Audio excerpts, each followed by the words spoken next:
안녕하십니까. 김빅토리아노 아나운서입니다. 한국 사회 이슈를 발굴하고 다양한 시선으로 분석하여 합리적인 해결책을 모색하는 뉴스프리즘 시작합니다. 이번 주 뉴스프리즘이 풀어갈 이슈 함께 보시겠습니다.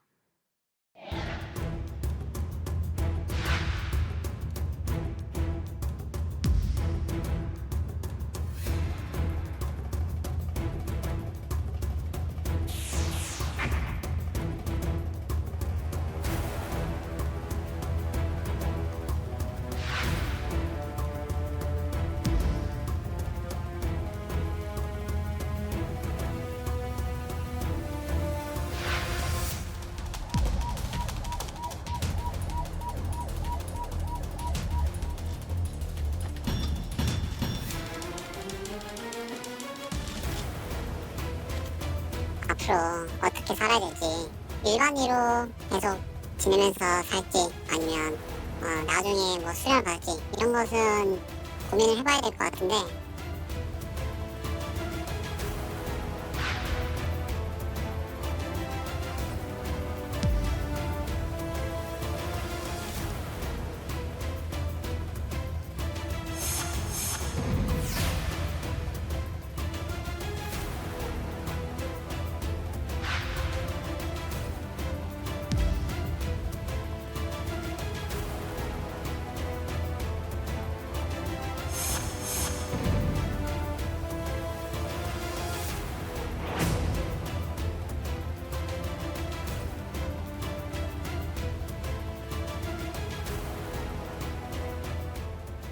일 년 넘게 이어지는 의정 갈등 속에 절반이 넘는 의대생들이 결국 학교로 돌아오지 않았습니다.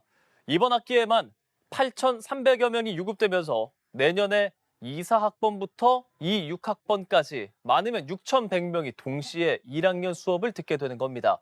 의대 교육의 차질이 빚어질 수밖에 없는 상황이죠. 김유아 기자입니다. 지난 15일 찾은 한 의과대. 곧 시작되는 수업을 앞두고 학생들이 건물을 분주하게 오갑니다. 학기 초보다는 학생들이 늘었지만 강의실엔 여전히 빈자리가 더 많았습니다. 의정 갈등의 수업 거부로 항의하던 의대생들 중 일부는 유급 또는 제적될 수 있다는 경고를 받고 학교에 복귀했지만 상당수는 끝까지 돌아오지 않은 겁니다. 교육부에 따르면 전국 40개 의대에서 올해 8,305명이 결국 유급됐고 46명이 제적 처분을 확정받았습니다. 총 19,475명 재학생 중 42.8%에 해당하는 규모입니다. 여기에 더해 학칙상 유급이 없어 성적 경고를 받았거나 제적을 피하기 위해 한 과목만 수강 신청하는 등 사실상 미복귀한 학생들을 더하면 1만 2천여 명, 전체의 65%가 학교로 돌아오지 않은 것으로 파악됩니다. 올 1학기 수업에 정상적으로 참여할 수 있는 학생은 10명 중 3명꼴에 그치는 상황. 예과 1, 2학년과 본과 1에서 4학년 중에서도 이번 유급으로 대책 마련이 가장 시급한 건 예과 1학년입니다. 신입생이 계속 들어오는 특성 때문에 3개 학번이 한 학년에 대거 몰리는 트리플링이 현실화했기 때문입니다. 2026학년도 신입생 3,058명과 이번에 유급된 2사, 2호 학번 등을 합치면 내년 1학년 수업은 최소 5,500명, 최대 6,100명이 한꺼번에 들을 전망입니다. 일각에서 우려했던 1만 명보다는 적고 1학년은 교양 과목 위주로 수업을 듣는 만큼 큰 문제가 없을 거란 게 교육부 판단이지만 이미 올해 2사, 2호 학번의 더블링을 두고도 강의실 부족 등의 불만이 제기된 바 있어 혼란이 불가피할 것으로 보입니다. 또 이들이 예과 과정을 끝내고 병원 현장으로 실습 나가는 본과생이 되면 현재의 연계병원만으로는 모두를 수용하기 어려울 가능성이 큽니다. 교육부는 신입생이 우선적으로 교육받을 수 있도록 대학들과 협의하겠다고 밝혔는데 현실적으로 2,6학번이 앞서 들어온 선배보다 먼저 수업을 들을 수 있을지에 대한 회의적인 시각도 있습니다. 또 대학별로 복귀 비율이 다르다 보니 각 대학이 저마다 다른 방안을 마련해야 해 학교에 따라서는 일정 수준 이상의 교육의 질을 담보하지 못할 수 있다는 우려도 나옵니다. 연합뉴스TV 김유아입니다. 최근 경남 창원에서 응급 환자가 상급 병원으로 이송되지 못해 숨지는 일이 발생했습니다. 의대 정원을 둘러싼 의정 갈등이 1년 넘게 이어지면서 의료 현장 곳곳에서 심각한 공백이 생기고 있는 거죠. 병상이 있어도 돌볼 전공의가 없어 치료를 못 받는 현실. 해결될 수 있을까요? 이어서 문영민 기자가 보도합니다. 입원 중이던 환자가 상급 종합병원 이송을 거부당한 뒤 숨진 사실이 뒤늦게 알려졌습니다. 지난달 21일 다리골절로 경남 창원 소재 병원에 입원한 A씨는 고열과 호흡곤란 등 상태가 나빠지자 26일 3차 상급 종합병원 5곳에 전원을 시도했습니다.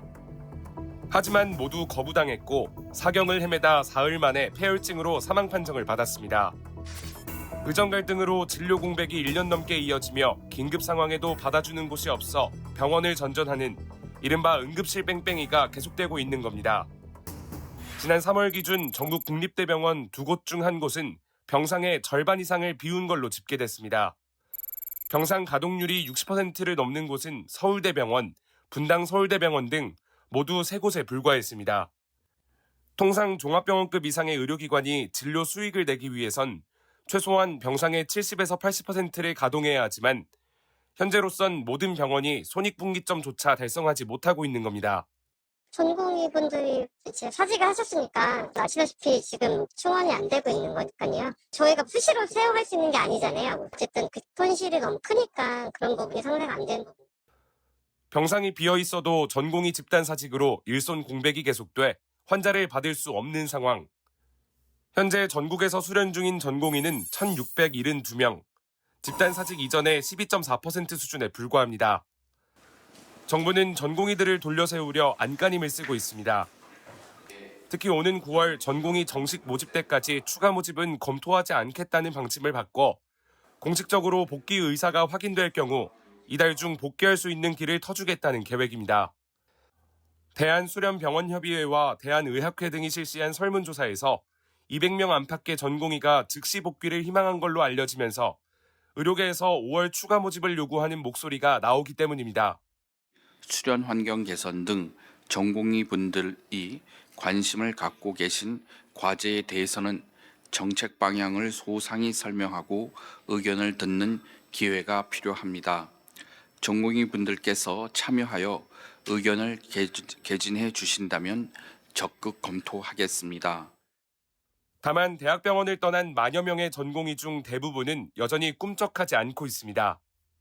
우리 후배들은 여전히 어두운 길목에 서 있습니다. 그리고 스스로 되뇌고 있습니다. 돌아갈 명분이 없다고. 이 싸움을 멈출 수 없습니다. 정부는 전공의 복귀를 유도하기 위한 행정조치를 이어간다는 계획이지만 의료계는 새 정부 이후에나 해결의 실마리가 잡힐 걸로 보고 있어 진료 공백은 당분간 지속될 전망입니다. 연합뉴스TV 문형민입니다. 국회 보건복지위원회 김선민 의원이 정부와 지방자치단체로부터 제출받은 의료 공백으로 인한 재정 투입 현황 자료입니다. 여기에 따르면요, 지난해 2월부터 1년간 비상진료체계 운영 지원에 1조 5천여억 원, 그리고 수련병원 건강보험 선지급에 1조 4천여억 원이 투입이 됐습니다. 그리고 전체 합계를 보면요, 3조 5천여억 원이 지급된 거죠. 이는 모두 건강보험 재정에서 집행된 금액으로 경영난을 겪는 병원에 급여비 일부를 당겨서 지급하는 일종의 대출금 성격을 띱니다. 자, 이러다 보니 의정 갈등으로 인한 건강보험 재정 적자 전환 시점은 2025년인 올해로 1년 앞당겨졌고요. 수입 대비 지출 규모도 매년 커져서 2033년에는 누적 적자액이 30조 7천억 원이 되며 누적 준비금은 2년 빠른 2028년도에 소진될 걸로 국회 예산정책처는 분석했습니다. 국회 예산정책처는 건강보험 재정이 약화하면 보험료 인상이나 보장성 축소로 이어질 수 있고 그 부담은 결국 국민이 떠안게 된다며 필수 지역의료 강화와 의료 공백 대응은 국가가 추진하는 공공정책에 해당하므로 국가 재정이 적극적으로 역할을 분담해야 한다고 강조했습니다. 의정 갈등으로 파행되고 있는 의료체계 정상화는 결국 차기 정부로 공이 넘어가게 됐습니다. 대선을 앞두고 각 후보들도 의료 대란 해소를 위한 공약을 내놨는데요. 의료개혁의 필요성에는 공감하면서도 접근 방식에는 차이가 있습니다. 홍서연 기자가 그 공약의 내용을 정리했습니다. 더불어민주당 이재명 후보의 의료공약 핵심 키워드는 국민 참여입니다. 국민이 원하는 진짜 의료개혁을 위해 국민참여형 의료개혁 공론화위원회를 구성하겠다는 겁니다. 공공의료 강화 역시 이 후보가 추진하는 핵심 의료 공약입니다. 특히 지역의대와 공공의료 사관학교 신설, 지역의사제를 공약에 포함했는데 의사들의 강한 반발이 예상되는 대목입니다. 이 후보는 유일하게 의대가 없는 전남과 의대가 폐교된 전북에 국립의대를 설립하겠다며 의대 신설 지역도 콕 집어 지목했습니다. 구체적인 의대 정원 숫자는 제시하지 않았지만 의료 환경의 변화를 반영한 종합적인 대책을 만들겠다는 게 이 후보 구상입니다. 의사 정원 문제뿐만 아니라 이제 의료 환경 변화나 이런 것들을 고려해서 좀 종합적인 의료 개혁 방안을 만들고 국민의힘 김문수 후보는 현 정부의 의료개혁을 원점 재검토하겠다고 밝혔습니다. 의사단체가 내내 주장했던 의대 증원 원점 재검토를 수용한 모양새입니다. 국민에게 불편을 안겨준 의료개혁 문제는 원점에서 재검토해서 완벽하게 해결하겠습니다. 김 후보는 취임 6개월 내 붕괴된 의료 시스템을 재건하겠다며 시한도 못 박았습니다. 눈에 띄는 공약은 대통령 직속의 미래의료위원회를 신설해 의대생의 참여를 보장하는 내용입니다. 윤석열 정부에서도 대통령 직속 의료개혁 특별위원회가 만들어졌지만 의료계가 정부의 거수기나 다름없다며 끝까지 참여를 거부해 제대로 가동되지 못했습니다. 의료 현장 전문가 중심의 협의체를 구성하겠다는 김 후보의 공약은 이 같은 의료계의 패싱 우려를 불식시키려는 의도로 해석됩니다. 개혁신당 이준석 후보는 아예 보건복지부에서 보건 분야를 별도 부처로 분리하겠다고 공약했습니다. 보건의료 분야의 전문성을 강화하겠다는 건데 대한의사협회가 최근 제안한 보건부 신설 정책과 맞닿아 있습니다.